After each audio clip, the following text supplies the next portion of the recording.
Good morning students, मैं Kamal Singh Chauhan class 10 इस्लाम public school से।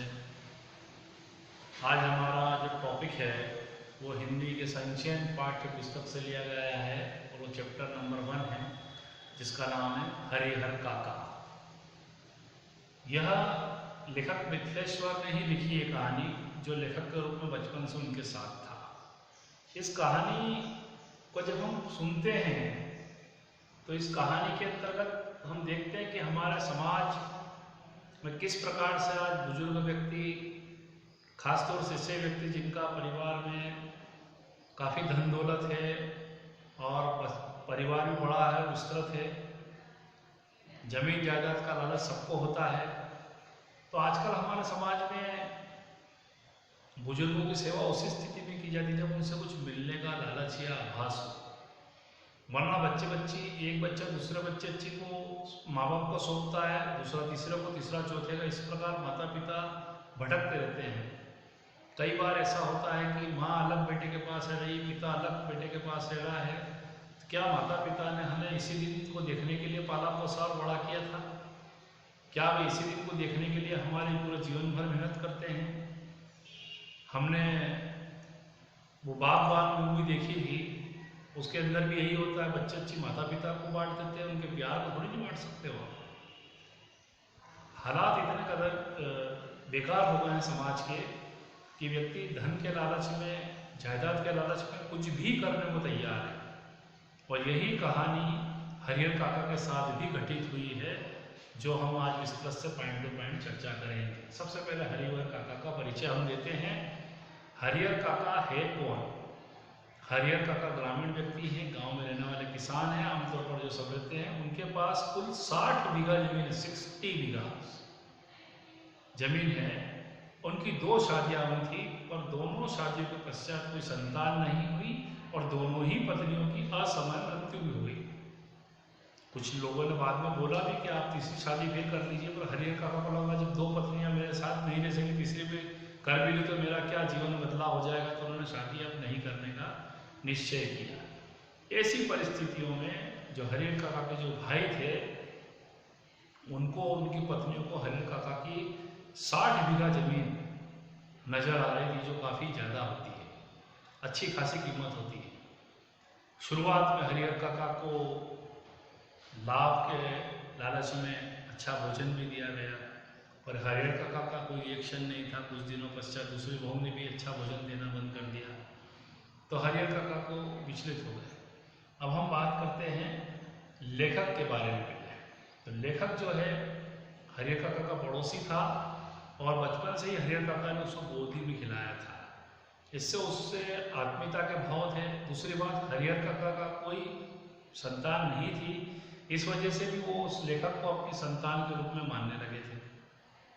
अब हरिहर काका जब एक दिन गुमसुम रहने लगे तो लेखक ने उनसे मन की बात जाननी चाहिए कि आप ऐसे गुमसुम क्यों रहते हो, तो लेखक ने उसका जवाब नहीं दिया और मौन रहे। तो यह बात लेखक के मन में एक चिंता के रूप में उभरी कि आखिर हरिहर काका मौन क्यों है, क्यों बोलते क्यों नहीं है। जब हम आगे बात करते हैं ठाकुरबाड़ी का गाँव में महत्व, देखिए ठाकुरबाड़ी कैसे स्थापित हुई, कहाँ से कौन व्यक्ति आया, किस महंत ने आकर के भगवान की मूर्ति बिठा दी, कैसे मंदिर बना, कैसे, सब एक अलग बात है। लेकिन गांव वालों का ठाकुरबाड़ी ने, भगवान कृष्ण के उस मंदिर को बड़ा विश्वास था। महंत लोगों को मूर्ख बनाया करते थे, वहाँ पुजारी जिसको बोलते हैं, और मूर्ख बना करके वो अच्छा माल, तर माल जिसको हम बोलते हैं, शुद्ध घी का भोजन रोज किया करते थे। गांव वाले को अंधविश्वासों में लपेट करके उनसे नई नई चीज़ें करवाते थे। कभी किसी के नाम से जमीन दान करवाते थे, कभी किसी के नाम से भोजन का राशन दान करवा देते थे।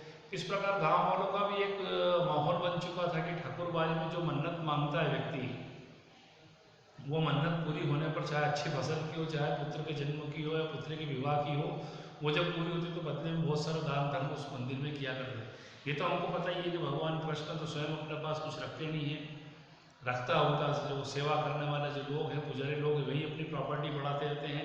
इस प्रकार देखते देखते उस महंत ने गाँव के अंदर अपनी जमीन बहुत सारी कर ली, मंदिर अच्छा लंबा चौड़ा बड़ा कर लिया और लोगों को अंधविश्वासों के जाल में अभी फंसाने का उसका जारी है।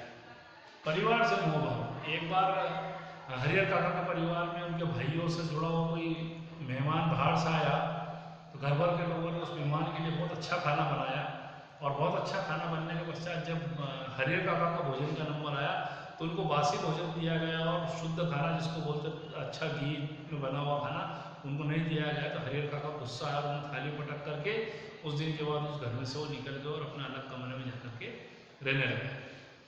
अभी जमीन जायदाद और अपनों का व्यवहार के बारे में बात करें तो देखिए, अपने वाले लोग तो जमीन जायदाद के लिए प्रयास कर ही रहे थे। ऐसे में महंत को लगा कि जब परिवार किसी व्यक्ति को जमीन जायदाद नहीं दे रहे हैं तो ये ठाकुरबाड़ी के प्रति काका का भी थोड़ा सा हरिहर काका का रुझान था।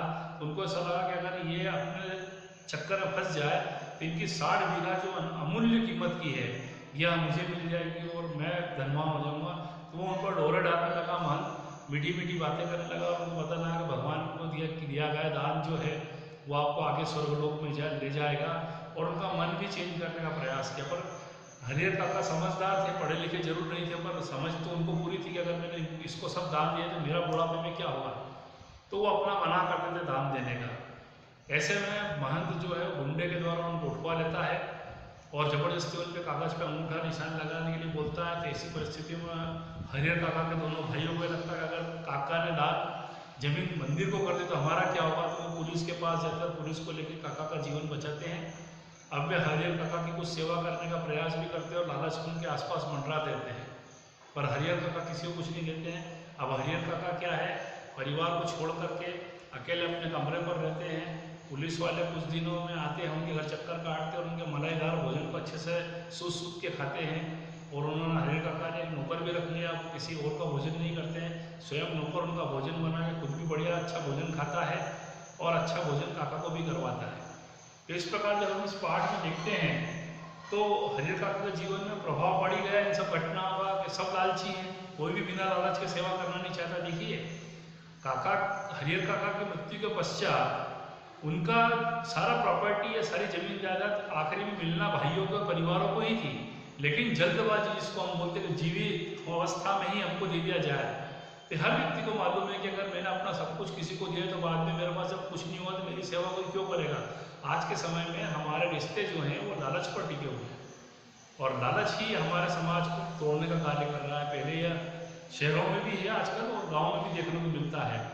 तो इस पाठ की अहमियत हमारे जीवन में ये कि हम रिश्तों को लालच में न तोलें, सेवा भाव की भावना रखें।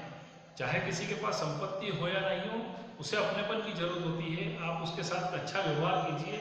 देखिए, 2 वक्त की रोटी का कोई फर्क नहीं पड़ता किसी एक व्यक्ति की जुड़ जाने से, खा लेने से। कोई बहुत ज़्यादा बुजुर्ग व्यक्ति खाना नहीं खाते, बहुत ज़्यादा सेवा नहीं मांगते, वो केवल अपनापन मांगते हैं। अगर आप उनके पास जुड़ गए तो ही उनके जीवन में सब कुछ उनको प्राप्त हो जाता है।